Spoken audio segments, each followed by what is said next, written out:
Welcome back, everybody. Today's video is going to be a meta update for 7.34E. The patch has been out for about a week now, and we're going to be talking about the heroes that were already good before the new patch, that are still good, but we're also going to be talking about some sleeper picks that have been arising in my games into popularity, and I believe you should keep an eye out for them and grab them before they are well known to the rest of the community because of this video. Let's go ahead and get started. When we talk about 7.34D, we had a slew of broken heroes. You're talking about the Bristlebacks, the Chaos Knights, the Treant Protectors. We all know and hated them, but some of them are still around, right? Some of them are still rocking crazy high win rates. The nerfs were not sufficient. And let's just go through a quick list of what those are. In the support role, Treant Protector, Nature's Prophet. These two heroes are still absolute menaces in pubs. Nature's Prophet untouched, and Treant Protector receiving a slight nerf to his laning phase. Still one of the highest win rate heroes in all of Dota 2. When we're talking about the core roles, specifically mid, Necrophos still sitting at a really high win rate despite the nerfs to him. I think any heroes that are kind of just meant to run you down lanes and are really tanky and are like the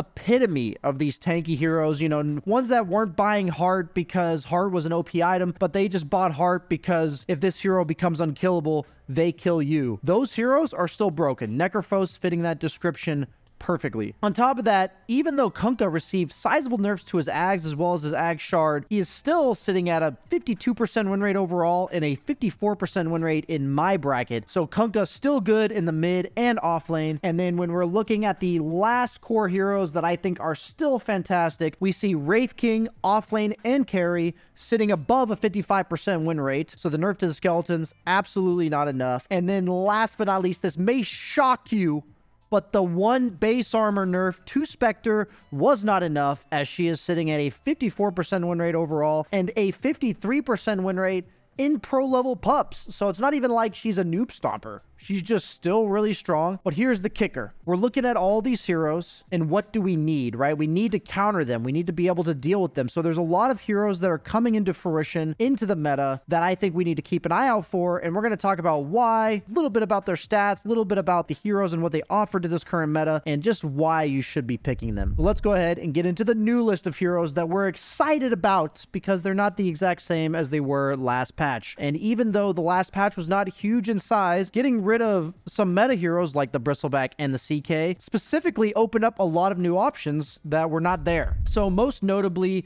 Bristleback was insanely good against the summons meta. When a hero like Bristle's in every game, he's a super tanky guy with AoE physical that just prevents anyone in the summons meta from being popular. So right off the bat, I have to mention all the summons heroes that also buy potentially Vlads are coming back. We're seeing Chen, we're seeing Visage, we're seeing Lycan. These three are most notable with really high win rates across the board. So the fact that we're removing Bristleback from the pool, I think is a significant contribution to why heroes like this are now, not only because of the small buffs they received, but now they are so powerful in the meta because one of the most oppressive heroes to them in the entire game was broken last patch, and now he's not. So what's really important to note about Lycan specifically, he is my highlight of 7.34E. He received base agility and agility gain buffs. Yes, Helm of the Overlord on offlane Lycan. Keep an eye out for it. I think he's going to be really strong in the offlane as well. But I've already played 3 games of carry Lycan, going Treads, Echo Saber, Manta into later, like pretty much any item you want. You can go Blink Sheep, you can go Nullifier, you can go BKB, any stat items, Scotty, Lincolns.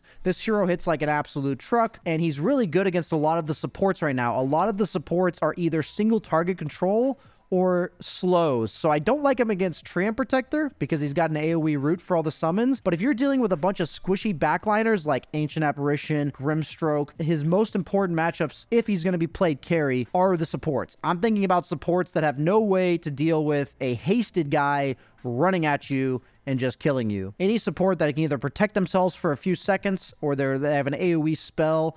These heroes tend to be annoying, but keep an eye out for second round picking Lycan in the draft because of the fact that he's so good against a lot of supports, and that's what matters to him. We're going to talk about a 5-position hero that's been seeing a ton of play in my bracket, and it feels powerful, and that's Gyrocopter. With the Rocket Barrage going from 6 to 8 damage level 1, it's damage buff at all levels, but level 1 most notably makes him so much more scary in lane, and the build is still the same as it used to be, where you get the shard as early as you can, you go 4-4-0, and you end up getting items like Veil and E-Blade, items that just buff up your spell damage, and your hero's mid-game contribution is just massive. We're looking at a 4 position that I've loved previous patch, but I really feel like he got outshone by all of the laners, specifically like the Muertas and the trees, and that's Shadow Shaman. They buffed Hex to be 10, 15, 20, 25% damage amp, which is crazy when you think about it, especially against all these super tanky heroes. That 25% damage amp goes a long way. And then on top of that, he's a hero that offers the team some push and eventually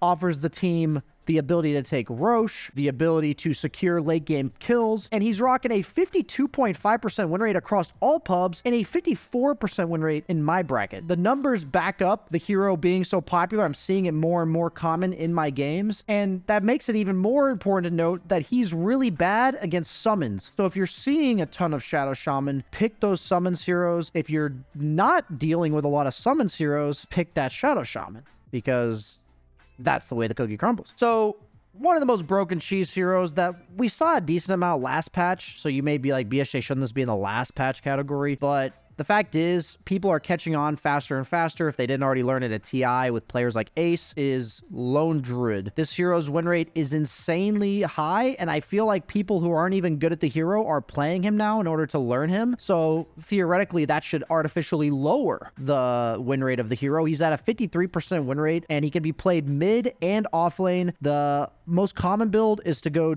Diffusal into Harpoon. If you're dealing with like a bunch of illusion heroes or summons on the enemy team, a lot of people will just go like Treads, Orb of Corrosion, Radiance as a way to deal with those. So he's got multiple builds, and he kind of fits the Necrophos vibe of a hero that just kind of barrels down lanes. The difference is he's not as difficult to kill as Necrophos, but he kills your building, so you have to deal with him, and he trades just as well. So if you're not a Lone Druid player yet, and that hero's always been on your radar, then now's the time. Now is absolutely the time to learn the hero. I personally have a vendetta with Lone Druid. Not going to talk about it. Very personal, very deeply rooted, but I will not be rooted, pun, but I will not be playing him. But what I'm saying is he's either worth playing for you right now, or you can do what I do, where you get the one hero per patch that you just ban every game. Last patch, it was like Bristleback CK.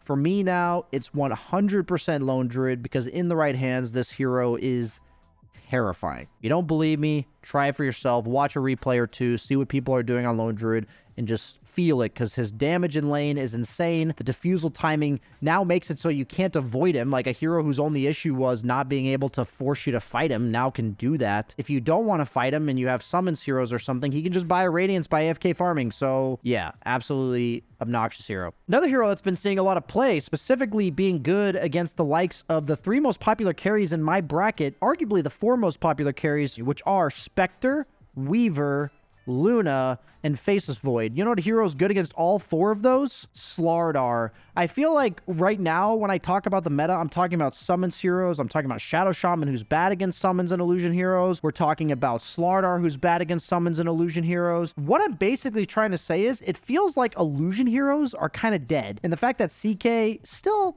rocking like a little above a 50% win rate, he's just not the menace he was in lane before. Like, you don't just get absolutely dumpstered laning against CK. I think he's really paved a way for these greedier offlaners to come into play. Slardar, yeah, he's not like greedy in the sense that he's a super weak laner, but like levels 1 and 2, he is weak. And this patch, it doesn't feel like most carries punish that window. Basically, Slardar is bad against heroes that buy natural dispels, which are usually heroes that have illusions or build early Manta super early, like first item. And you may say Luna does that too, but no, she goes Mask of Madness first. Slardar runs these heroes down, boots them out of lane, and eventually they just can't stand their ground and fight. The heroes that deal with Slardar are usually the ranged dominant laners that we're just not seeing right now, because those heroes die to the likes of these summons heroes, as well as these mid laners that are still running at you in the melee blade mail meta, because that didn't get touched at all. So keep an eye out for Slardar. 53% win rate at my bracket, and he's getting played a little bit mid as well. So just keep an eye out for Slardar as a hero, as he is definitely in a spot where it's good to spam him right now. Now, here's the kicker. We're now at the point where BSJ, the one role you really haven't touched too much on other than in relevance to Slardar is the carry role. And I think the carry role, I think a picture's worth 1,000 words, okay? Because this is kind of how the carry role feels right now. Let's go ahead and show you exactly what I mean. Here are the most popular carries in my bracket in 7.34E. We see Spectre. And surprisingly, we see Faceless Void, a hero that I do think is pretty good right now, but his win rate across most brackets is about 50%. So by no means do I think he's like a super powerful hero for you guys to be spamming unless you're already good at Faceless Void. But let's look at this, right? We have Spectre, we have Void, and then red, red, red, red. Illusion heroes, red. Wraith King, summon hero, red, red, red. Not even making Terrorblade work. Oh, Illusion hero. 51%. Red, red, red. Barely green. Red, red. I mean, basically everything that's not a non-traditional carry or a summons hero or an illusion hero kind of sucks in the carry role right now. I think that the fact that these illusion heroes are being tried so much when I don't think they're particularly good, meaning like individually they're not good, means that they're good against what's good. And we're already seeing the summons heroes come up more and more in my bracket, but if you're not seeing the summons heroes, then maybe the illusion heroes are not for you. But we're even talking about like Sven and Troll Warlord being a hero that's generally good against summons heroes. That's why I think they're getting picked so much more in my bracket. This entire, we're back in a Zoo meta. TI is over. They nerfed the broken shit. They buffed an aura item. We're back into the Zoo meta. What can you do? And it may not have bled down to your guys' bracket yet, but we're kind of talking about the weather forecast. We're talking about the calm before the storm that's coming for you guys in all tiers of all MMRs. So the grievance that I have with this meta right now is that unless you're picking one of these two, you're operating at a situational pick or below 50%. So we're kind of in a stage of a meta where the carry role, I think there's just creme de la creme and then everybody else. And so I would say this, guys, if you really want my best advice for gaining MMR and playing the carry role, I think we're officially in a pick ban Spectre situation, or you need to play Lycan or Lone Druid against Spectre. They absolutely own Spectre, as some of her worst matchups are here that are also good in the meta. You have to remember that a lot of these heroes, other than maybe Necrophos, aren't really being seen in the meta right now. So I'm most notably saying that out of all the heroes I am seeing commonly crop up, the two summons heroes are particularly good against Spectre. So if you're playing against Spectre, you have to be able to play these type of heroes. Otherwise, Spectre has to be ban material because 55% win rate, people. In my bracket, 54. I actually under-exaggerated the win rates when I went over it earlier. So guys, that's my meta update for 7.34E. As the saying goes, out with the old and in with the new, but some of the new is still the old and some of the new is not here yet. I don't think that is part of the saying, but I hope you guys enjoyed this meta update. Like, comment, subscribe. I'll see you guys next time. BSJ out.